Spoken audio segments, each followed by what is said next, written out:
बने रहिए हमारे साथ हरियाणा पंचायत चुनाव की हर नई अपडेट के लिए और सब्सक्राइब कीजिए हमारा चैनल और इसको वीडियो को शेयर कीजिए ताकि हर किसी को नई खबर हरियाणा पंचायत चुनाव की मिलती रहे। हरियाणा पंचायत चुनाव में देरी की वजह से आम लोगों की मुश्किलें बढ़ गई हैं। जी हाँ, बहुत मुश्किलें बढ़ गई हैं क्योंकि बहुत सारी डॉक्यूमेंट्स बनवाने पड़ते थे जो गाँव में ही बन जाते थे सरपंच के पास, पर अब इनके लिए उन्हें ऑफिसर्स के पास जाना पड़ेगा। प्रशासकों के हवाले पंचायतें और 107 नई ग्राम पंचायतें गठित हुई है और अब वार्डबंदी का कार्य भी शुरू हो जाएगा और फिर इसके बाद पंचायती राज संस्थाओं के चुनाव होंगे। पंचायतों में बीडीपीओ, पंचायत समितियों में एसडीएम और जिला परिषदों में सीओ काम को देखेंगे। प्रदेश में पंचायती राज संस्थाओं के प्रतिनिधियों का कार्यकाल पूरा हो गया है।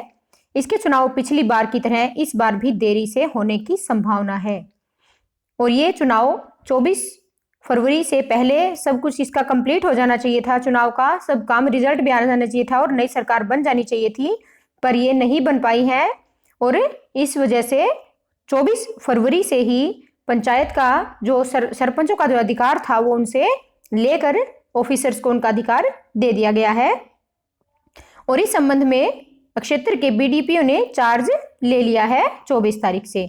यानी अब सरपंचों के सभी काम बीडीपीओ के पास आ गए हैं। ऐसे में ग्रामीणों को अब उन सभी कार्यों के लिए बीडीपीओ के पास जाना होगा जो वे सरपंच के पास करवा लिया करते थे। इसके अलावा विकास कार्यों की प्लानिंग से लेकर पैसे जारी करने तक का अधिकार भी बीडीपीओ के पास आ गया है। वहीं प्रदेश में 107 नई पंचायत भी गठित हो गई हैं और इसकी अधिसूचना जारी हो गई है। जी हाँ, प्रदेश में 107 नई पंचायतों का गठन हो गया है और इसकी अधिसूचना भी जारी हो गई है। अब इसकी वार्डबंदी होगी। ऐसे में विभागीय अधिकारी भी यह मान चुके हैं कि ग्राम पंचायत के चुनाव अभी नहीं होने वाले हैं। इसलिए ही सरकार ने 15 दिन पहले पंचायतों में बीडीपीओ, पंचायत समितियों में एसडीएम और जिला परिषदों में सीओ के प्रशासक नियुक्त करने के आदेश जारी किए थे। पंचायती राज विभाग के निदेशक आरसी बिढान ने बताया कि चुनाव के बाद जब तक नए प्रतिनिधि चुनकर नहीं आते तब तक इन संस्थाओं के सभी कार्य प्रशासक ही देखेंगे और इसके अलावा जो जल्द चुनाव करवाने की जो याचिका थी उसके ऊपर सुनवाई होनी, हाई कोर्ट में सुनवाई होनी है और इसमें चुनाव तक सरपंचों को कार्यकारी रखने की सरपंच एसोसिएशन की याचिका हाई कोर्ट में खारिज हो चुकी है। उन्होंने कहा था कि जो प्रधानमंत्री से लेकर नीचे तक हर लेवल तक अधिकार उन्हीं के पास रहते हैं जब तक नया कोई कैंडिडेट चुनकर नहीं आ जाता उसी पद पर इनकी याचिका को हाई कोर्ट ने खारिज कर दिया है। अब एसोसिएशन जल्द ही चुनाव करने के लिए हाई कोर्ट में डबल बेंच में याचिका दायर कर चुका है और एसोसिएशन के प्रदेशाध्यक्ष सोमेश का कहना है कि गुरुवार को हाई कोर्ट में सुनवाई है। उन्होंने बताया कि पिछली बार 6 माह देरी से चुनाव हुए हैं पर सभी प्रकार के प्रमाण पत्र आदि पर मुहर लगाने का अधिकार सरपंचों को दिया गया था।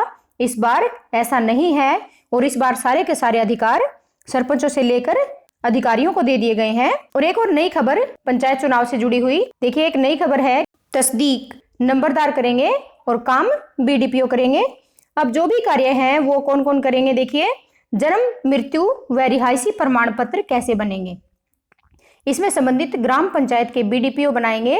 इसके लिए गांव के नंबरदार से तस्दीक करवानी होगी और साथ ही शपथ पत्र देना होगा। जाति प्रमाण पत्र, आय प्रमाण पत्र कैसे बनाए जाएंगे, यह नंबरदार की तस्दीक से बनेंगे, वेरीफाई बीडीपीओ ही करेंगे। बुढ़ापा पेंशन कैसे बनेगी, नंबरदार तस्दीक करेंगे और बीडीपीओ आगे की कार्रवाई करेंगे। आवेदन बीडीपीओ के पास ही करना होगा। गांव के विकास कार्य कैसे होंगे, इससे संबंधित भी सूचना है कि विकास संबंधी आवेदन कहां से दे सकेंगे।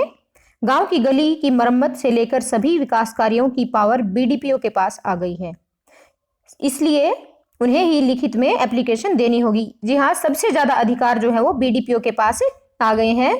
पंचायती जमीन के ठेके की प्रक्रिया भी अब किसके पास रहेगी, देखिए पंचायत से संबंधित सभी कार्य बीडीपीओ के हवाले हैं। यह प्रक्रिया भी वही पूरी करवाएंगे।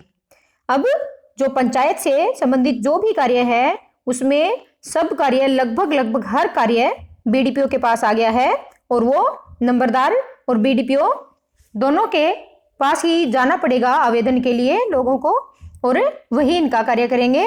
अब मैं आपको बताने वाली हूँ कि सबसे ज्यादा पंचायतें कहाँ बनी हैं, जो नई पंचायतें गठित हुई हैं।